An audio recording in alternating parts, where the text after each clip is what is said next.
नमस्कार, आप देख रहे हैं सुबह 9 बजे। मैं हूं आपके साथ प्रीति। शुरुआत हेडलाइंस के साथ। पंजाब में कैप्टन अमरिंदर सिंह का शपथ ग्रहण आज। चंडीगढ़ में सुबह 10 बजे होगा समारोह। मनमोहन सिंह और राहुल गांधी समेत कांग्रेस के कई वरिष्ठ नेता होंगे शामिल।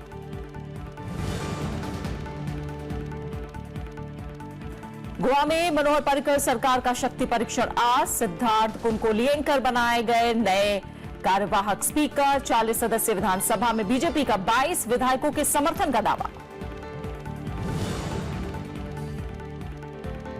ईवीएम की विश्वसनीयता पर मायावती और केजरीवाल ने उठाए सवाल। कांग्रेस ने चुनाव आयोग से की शिकायतों पर जांच की मांग। वेंकैया नायडू ने कहा, हार को नहीं पचा पा रही है पार्टियां।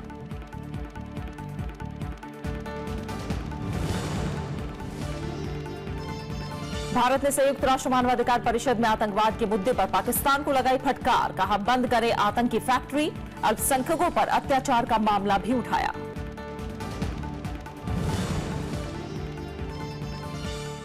रांची में आज से तीसरा टेस्ट। 4 मैचों की सीरीज में भारत ऑस्ट्रेलिया 1-1 से बराबर। कप्तान विराट कोहली की फॉर्म में वापसी की उम्मीद। पंजाब कांग्रेस अध्यक्ष कैप्टन अमरिंदर सिंह आज राज्य के अगले मुख्यमंत्री के तौर पर शपथ लेंगे। सुबह 10 बजे राज्यपाल वीपी सिंह बदनौर चंडीगढ़ के पंजाब राजभवन में अमरिंदर सिंह को पद और गोपनीयता की शपथ दिलाएंगे।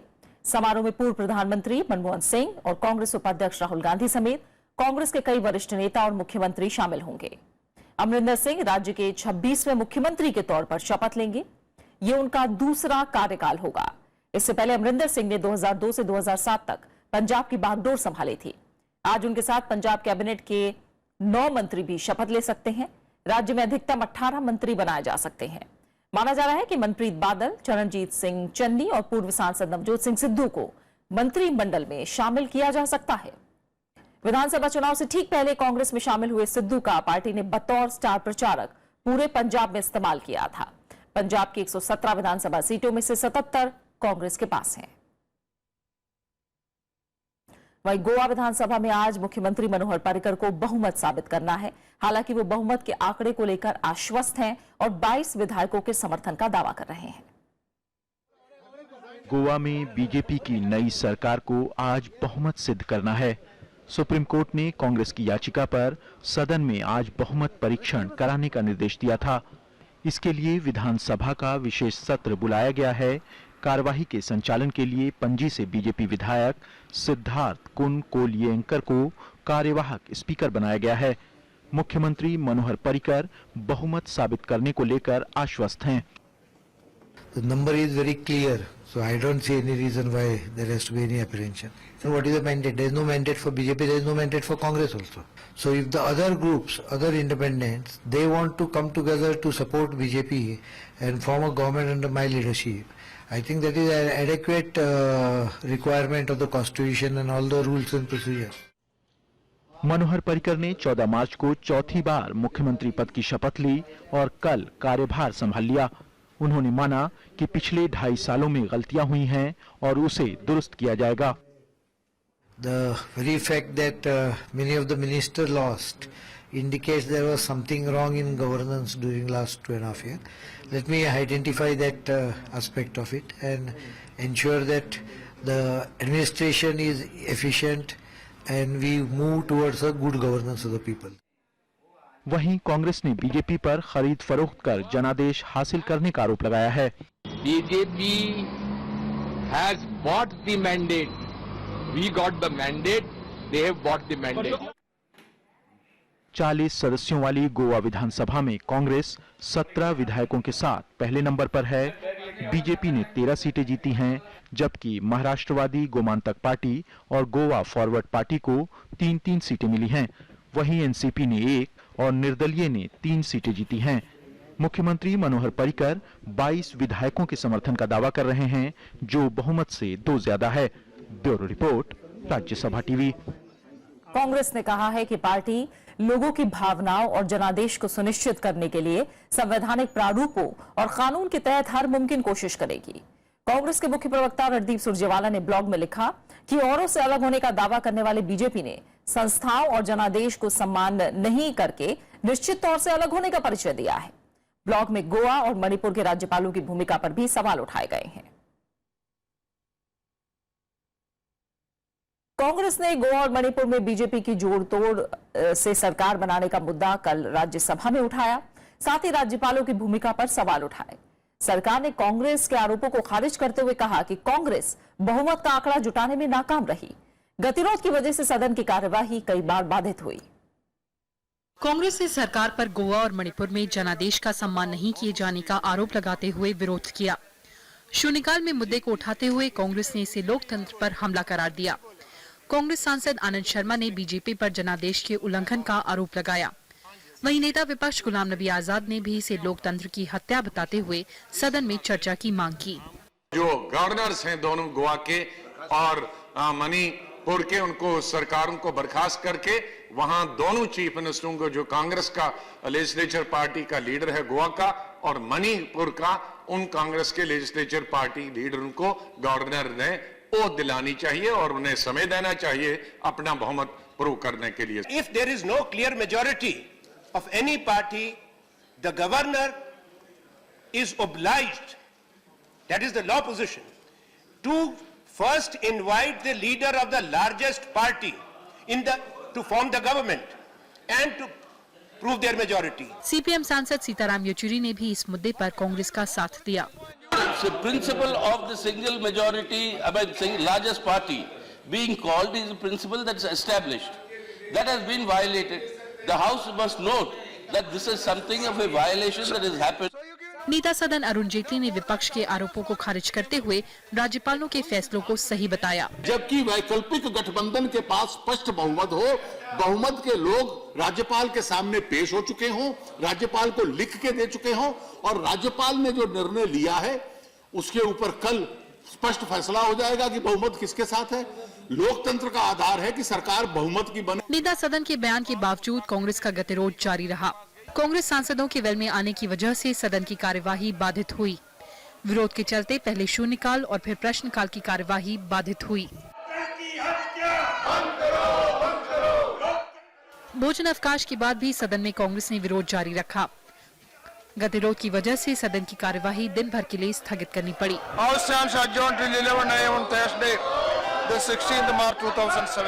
विधानसभा चुनाव में मणिपुर और गोवा में किसी भी दल को बहुमत नहीं मिला।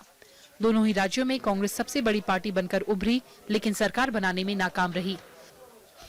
विशाल दहिया और पंचानन मिश्रा के साथ कृति मिश्रा, राज्यसभा टीवी। बीएसपी प्रमुख मायावती और दिल्ली के मुख्यमंत्री अरविंद केजरीवाल ने ईवीएम की विश्वसनीयता को लेकर सवाल खड़े किए हैं। मायावती का कहना है कि उत्तर प्रदेश में बीजेपी ने बेईमानी से इतनी सीटों पर जीत हासिल की। वहीं पंजाब में हार के लिए केजरीवाल ने भी ईवीएम में गड़बड़ी को जिम्मेदार ठहराया है। इस बीच कांग्रेस ने कहा है कि चुनाव आयोग को ईवीएम से छेड़छाड़ के आरोपों की जांच करनी चाहिए ताकि मतदाताओं का विश्वास सुनिश्चित किया जा सके। उत्तर प्रदेश चुनाव में बुरी तरह से हार का सामना करने वाली बीएसपी प्रमुख मायावती ने एक बार फिर ईवीएम पर सवाल खड़े किए हैं। लखनऊ में उन्होंने ईवीएम में धांधली के मुद्दे को राष्ट्रीय मुद्दा बनाने का ऐलान किया। मायावती ने ईवीएम मामले में अपने आरोपों को दोहराते हुए कहा कि बीजेपी की जीत ईमानदारी की जीत नहीं है। उन्होंने कहा कि अगर चुनाव आयोग इस पर कोई कार्रवाई नहीं करता है तो वो अदालत का दरवाजा खटखटाएंगी। बीएसपी ने 11 अप्रैल को काला दिवस मनाने और बीजेपी के खिलाफ देश भर में आंदोलन चलाने का फैसला किया है। ये आंदोलन उत्तर प्रदेश के हर जिला हेडक्वार्टर में हर महीने 11 तारीख को जहां लोकतंत्र की गई हत्या के विरोध में इसे काला दिवस के रूप में धरना प्रदर्शन के जरिए प्रदर्शित किया जाएगा। इधर दिल्ली के मुख्यमंत्री अरविंद केजरीवाल ने भी पंजाब में बड़े पैमाने पर ईवीएम से छेड़छाड़ का आरोप लगाया है।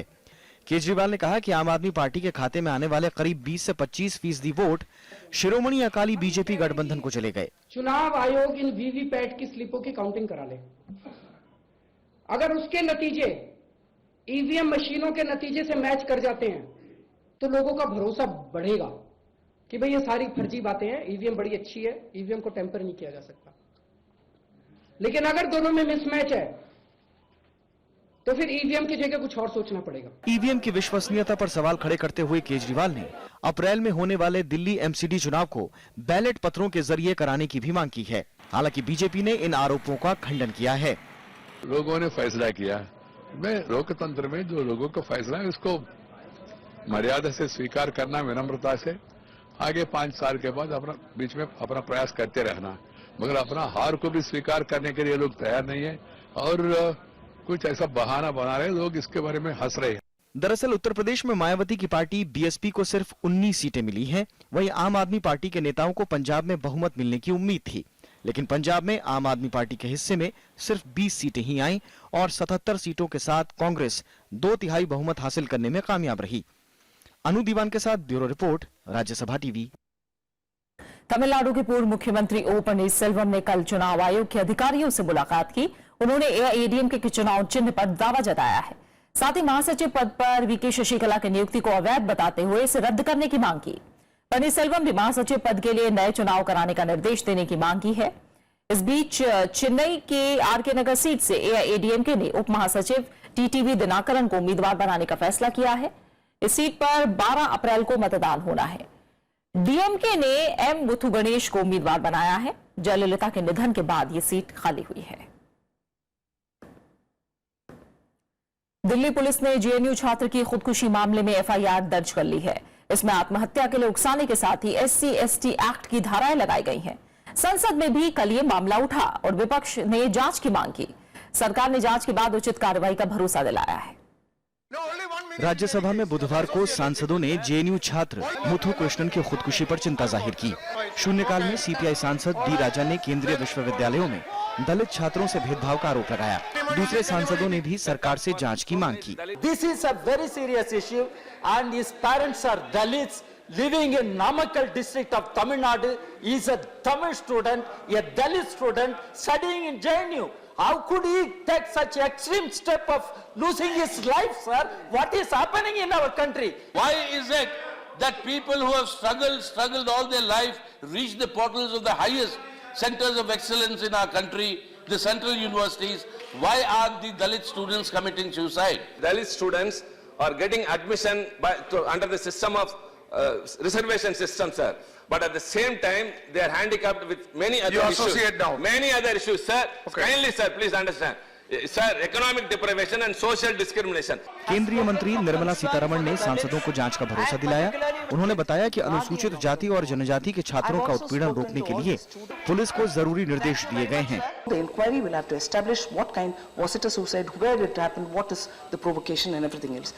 Subject to the inquiry, we have asked the police to make sure that these two sections are invoked and the FIR is filed.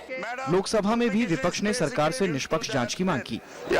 And I also request the government to instruct the police to take necessary action, to have an impartial inquiry, to bring out truth in that death. 3 days before his death, Muthukrishnan put up a Facebook post condemning the Hyderabad University's alleged role in Dalit scholars, students, suicide last year and criticized JNU's new administration policy. इसके बाद संसदीय कार्य मंत्री अनंत कुमार ने कहा कि मामले की जांच जारी है और इसके बाद उचित कार्रवाई की जाएगी। मुथु कृष्णन ने सोमवार को फांसी लगाकर खुदकुशी कर ली थी। तमिलनाडु के सलेम जिले के रहने वाले मुथु कृष्णन का शव उनके एक दोस्त के घर पंखे से लटकता मिला। मौके से कोई सुसाइड नोट नहीं मिला है। कृति मिश्रा के साथ रविंद्र सिंह शौरान, राज्यसभा टीवी। सरकार ने आने वाले 5 साल में रेलवे को विश्व स्तरीय बनाने का लक्ष्य रखा है। लोकसभा में रेल मंत्री सुरेश प्रभु ने रेल मंत्रालय की अनुदान मांगों पर चर्चा के जवाब में कहा कि रेल बजट के आम बजट में विलय के बाद भी रेलवे की स्वायत्तता बरकरार है। रेल मंत्री सुरेश प्रभु ने बुधवार को लोकसभा में रेल मंत्रालय की अनुदान की मांगों पर चर्चा का जवाब दिया। रेल मंत्री ने भरोसा दिलाया कि रेल बजट के विलय के बावजूद रेलवे के कामकाज में स्वायत्तता बरकरार रहेगी। Functional autonomy of railway is fully maintained. There is no dilution in that, and therefore railways will benefit not only from reduction of dividend, but also in terms of continuing with several of our projects. इससे पहले चर्चा में भाग लेते हुए विपक्षी दलों ने रेल बजट के आम बजट में विलय करने की आलोचना की। रेलवे के महत्व को कम करने का प्रयास किया जा रहा है। सही बात। रेलवे से जुड़े हुए कई यूनियन, कई फेडरेशन, सबों ने इस विलय का घोर विरोध किया है। This is a point of order also. According to Kaul and Sector, violating the convention of a house, the long-pending convention of a house, to have a separate budget for railway. This is a violation of the convention of the house. ये railway convention committee को रखने की जरूरत है या नहीं, क्योंकि dividend देने का तो अभी कोई रास्ता नहीं है। दूसरी बात, ये फ्रेट अर्निंग घटते जा रहे हैं और पेंशनरी जो फंड, इसका हालत क्या है। रेल मंत्री सुरेश प्रभु के जवाब के बाद रेल मंत्रालय के अनुदान की मांगों को सदन ने ध्वनि मत से पारित कर दिया। रविंद्र सिंह शोरान के साथ प्रणव गोस्वामी, राज्यसभा टीवी। अमेरिका में रह रहे भारतीयों की सुरक्षा सरकार की सर्वोच्च प्राथमिकता है। विदेश मंत्री सुषमा स्वराज ने कल कहा कि इन वारदातों पर अमेरिका में शीर्ष स्तर पर बात हुई है। अमेरिका ने भी तुरंत न्याय दिलाने का वादा किया है। विदेश मंत्री सुषमा स्वराज ने लोकसभा में अमेरिका में रह रहे भारतीयों की सुरक्षा से जुड़ी चिंताओं का जवाब दिया। उन्होंने कहा कि अमेरिकी प्रशासन में शीर्ष स्तर पर इस मुद्दे को उठाकर चिंता जाहिर की गई है। विदेश मंत्री के मुताबिक अमेरिका ने इन वारदातों को गंभीरता से लिया है और जल्द न्याय दिलाने का वादा किया है। सरकार ने इस मुद्दे को अमेरिकी सरकार के साथ काफी उच्च स्तरों पर उठाया है और उन्हें अपनी गहरी चिंताओं से अवगत भी कराया है। हमने वहां रहने वाले प्रवासी भारतीयों की संरक्षा और सुरक्षा और इन घटनाओं की शीघ्र जांच सुनिश्चित करने के लिए आवश्यक उपाय करने के लिए कहा है। विदेश मंत्री ने इन वारदातों पर सरकार की चुप्पी के आरोपों को खारिज किया। उन्होंने कहा कि पीड़ित परिवारों से अधिकारियों ने तुरंत मुलाकात की और जरूरी मदद मुहैया कराई। ना सरकार ने चुप्पी साधी थी, ना सरकार चुप्पी साधे हुए है और मैं इस पूरे सदन को आपके माध्यम से आश्वस्त करना चाहती हूँ, किसी भी ऐसी घटना पर सरकार कभी चुप्पी नहीं साधेगी, बल्कि जो कुछ हमसे अपेक्षित है उससे ज्यादा ये सरकार करेगी। अमेरिका में ट्रंप प्रशासन के सत्ता संभालने के बाद भारतीयों पर हमले की 3 वारदातें हो चुकी हैं। कैंसस में 22 फरवरी को एक भारतीय की हत्या हो गई, जबकि एक घायल हो गया। 2 मार्च को लिसेस्टर में भारतीय मूल के एक शख्स की गोली मारकर हत्या कर दी गई और इसके अगले दिन वॉशिंगटन के कैट इलाके में एक सिख पर जानलेवा हमला हुआ। प्रणव गोस्वामी, राज्यसभा टीवी। 2 साल से लंबित नेशनल हेल्थ पॉलिसी को केंद्रीय कैबिनेट की मंजूरी मिल गई है। पीटीआई के मुताबिक बुधवार को मंत्रिमंडल की बैठक में इस नीति से जुड़े ड्राफ्ट पर सहमति बनी। इसके अलावा केंद्रीय कर्मचारियों का महंगाई भत्ता बढ़ाने, आंध्र प्रदेश को विशेष सहायता देने के फैसले पर मंजूरी के साथ ही कई और अहम फैसले भी लिए गए हैं। बुधवार को प्रधानमंत्री नरेंद्र मोदी की अध्यक्षता में केंद्रीय कैबिनेट की बैठक हुई। विधानसभा चुनाव के बाद पहली बार हुई कैबिनेट की बैठक में कई महत्वपूर्ण फैसले लिए गए। इनमें सबसे अहम फैसला राष्ट्रीय स्वास्थ्य नीति से जुड़ा हुआ है, जो 2 साल से लंबित थी। इस नीति से जुड़े ड्राफ्ट में देश के सभी नागरिकों को निश्चित स्वास्थ्य सेवाएं मुहैया कराने का प्रस्ताव है। स्वास्थ्य मंत्री जेपी नड्डा आज इस बारे में संसद में जानकारी दे सकते हैं। मंत्रिमंडल ने केंद्रीय कर्मचारियों को महंगाई भत्ते में 2% इजाफे को भी मंजूरी दी है। इस फैसले से 50 लाख कर्मचारियों और 58 लाख पेंशन भोगियों को फायदा मिलेगा। सभी कर्मचारियों को 1 जनवरी से बढ़ा हुआ भत्ता मिलेगा। इसके साथ ही उत्तर प्रदेश के हंडिया वाराणसी नेशनल हाईवे को 6 लेन करने को मंजूरी दी गई है। इसके अलावा सरकार ने आईआईटी संशोधन बिल 2017 को पास कर दिया है। इसके तहत आईआईटी में पब्लिक प्राइवेट पार्टनरशिप को बढ़ावा दिया जाएगा। सरकार देश में कक्षा 1 से 5 तक के लिए 50 नए सेंट्रल स्कूल भी शुरू करेगी। इन स्कूलों के जरिए करीब 50,000 छात्रों को फायदा होने की उम्मीद है। कैबिनेट ने आंध्र प्रदेश के लिए विशेष सहायता को भी मंजूरी दी है। कैबिनेट की बैठक में कई और अहम फैसले भी हुए। Bureau report, Rajya Sabha TV. GST परिषद की आज दिल्ली में अहम बैठक होनी है, जिसमें सहयोगी विधेयकों को मंजूरी मिल सकती है। जीएसटी को लागू करने के लिए ये विधेयक जरूरी है। वित्त मंत्री अरुण जेटली की अध्यक्षता वाली परिषद में सभी राज्यों के प्रतिनिधि शामिल हैं। इस बैठक में लग्जरी कारों और तंबाकू पर उपकर की सीमा पर भी विचार होगा। इसके अलावा पहले 5 साल के लिए राज्यों को होने वाले नुकसान की भरपाई के लिए कोष बनाने पर भी चर्चा की जाएगी। जीएसटी परिषद की पिछली बैठक में केंद्रीय एकीकृत जीएसटी के मसौदे को मंजूरी मिल चुकी है, जबकि राज्य और संघ शासित जीएसटी को अंतिम रूप दिया जाना बाकी है।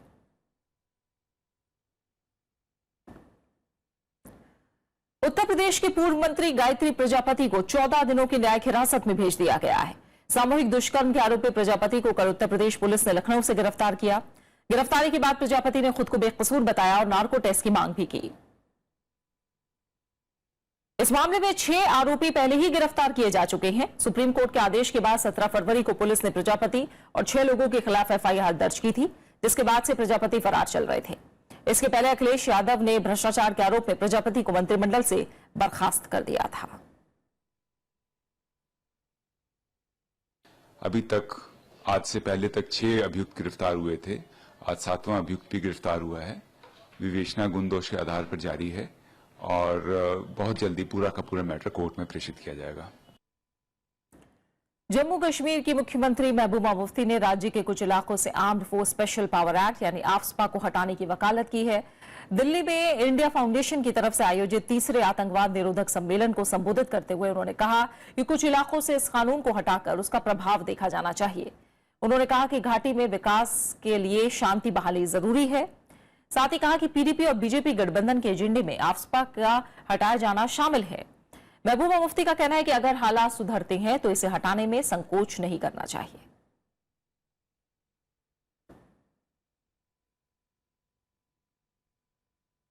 जम्मू कश्मीर के कुपवाड़ा में कल सुरक्षा बलों ने 3 आतंकवादियों को मार गिराया।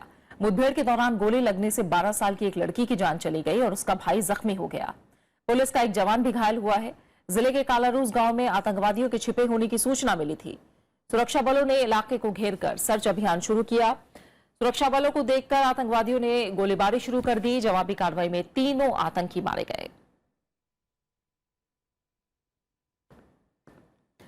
देश के व्यापार घाटे में कमी देखने को मिली है। फरवरी में व्यापार घाटा 9.5% घटकर $890 करोड़ रहा।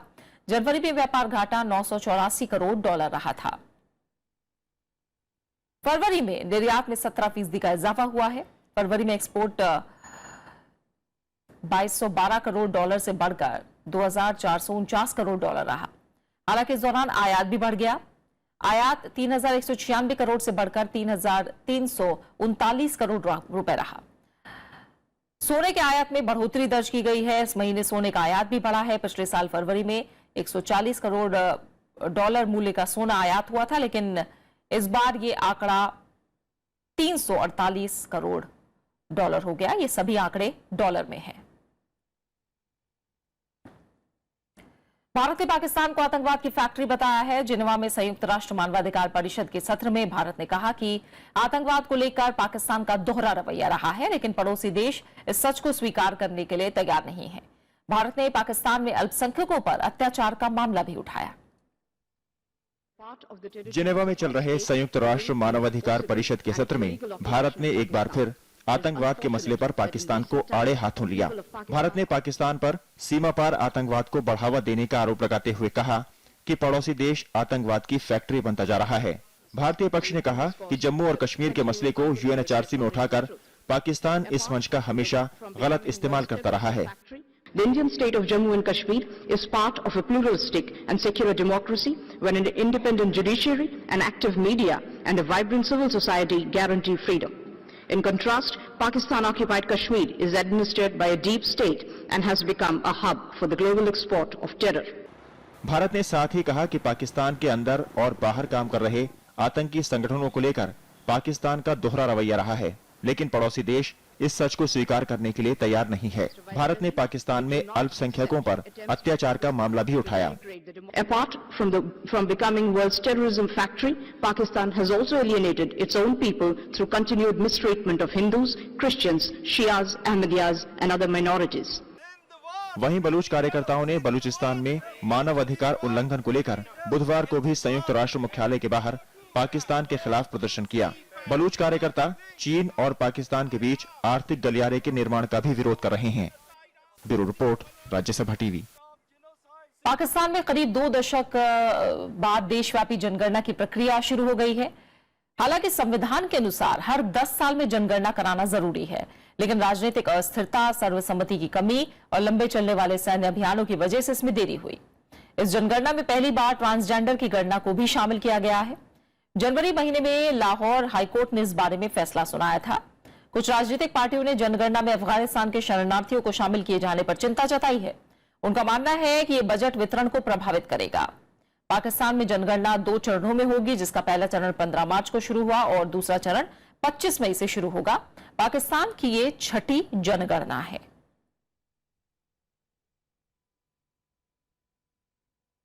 उपराष्ट्रपति मोहम्मद हामिद अंसारी ने देश के वरिष्ठ लेखकों और कलाकारों के प्रतिनिधिमंडल से कल मुलाकात की।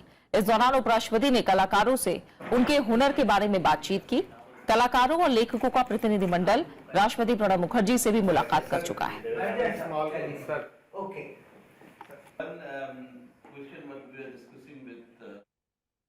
और अब बात क्रिकेट की। भारत और ऑस्ट्रेलिया के बीच कुछ ही देर बाद रांची में तीसरा टेस्ट मैच खेला जाएगा। ऑस्ट्रेलिया ने टॉस जीतकर पहले बल्लेबाजी का फैसला किया है। 4 टेस्ट मैचों की सीरीज फिलहाल 1-1 से बराबर पर है। ऑस्ट्रेलिया ने पुणे में पहला टेस्ट 333 रन से जीता था, जबकि बेंगलुरु में हुए दूसरे टेस्ट में भारत को 75 रन से जीत मिली थी।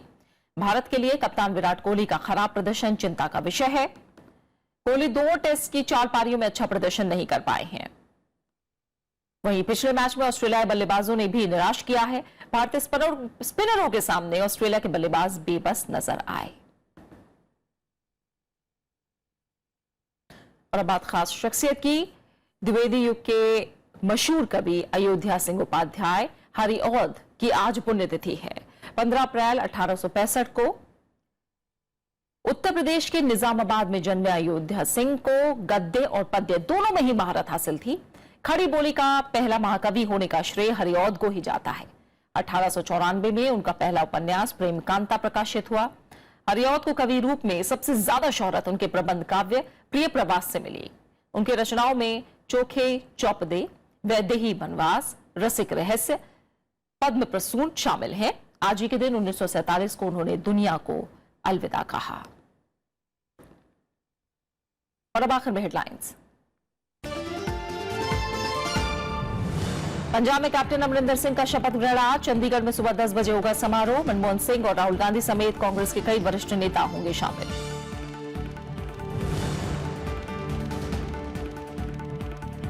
गोवा में मनोहर पारिकर सरकार का शक्ति परीक्षण आज। सिद्धार्थ कुनकुलियेंकर बनाए गए कार्यवाहक स्पीकर। 40 सदस्यीय विधानसभा में बीजेपी का 22 विधायकों के समर्थन का दावा।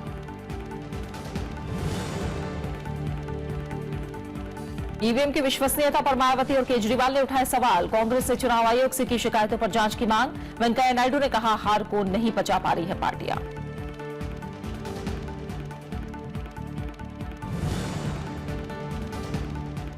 भारत ने संयुक्त राष्ट्र मानवाधिकार परिषद में आतंकवाद के मुद्दे पर पाकिस्तान को लगाई फटकार। कहा, बंद करे आतंकी फैक्ट्री। अल्पसंख्यकों पर अत्याचार का मामला भी उठाया। और रांची में आज से तीसरा टेस्ट। 4 मैचों की सीरीज में भारत ऑस्ट्रेलिया 1-1 से बराबर। कप्तान विराट कोहली की फॉर्म में वापसी की उम्मीद। फिलहाल सुबह 9 बजे की खबरों में मेरे साथ इतना ही। आगे देखिए देश देशांतर। नमस्कार।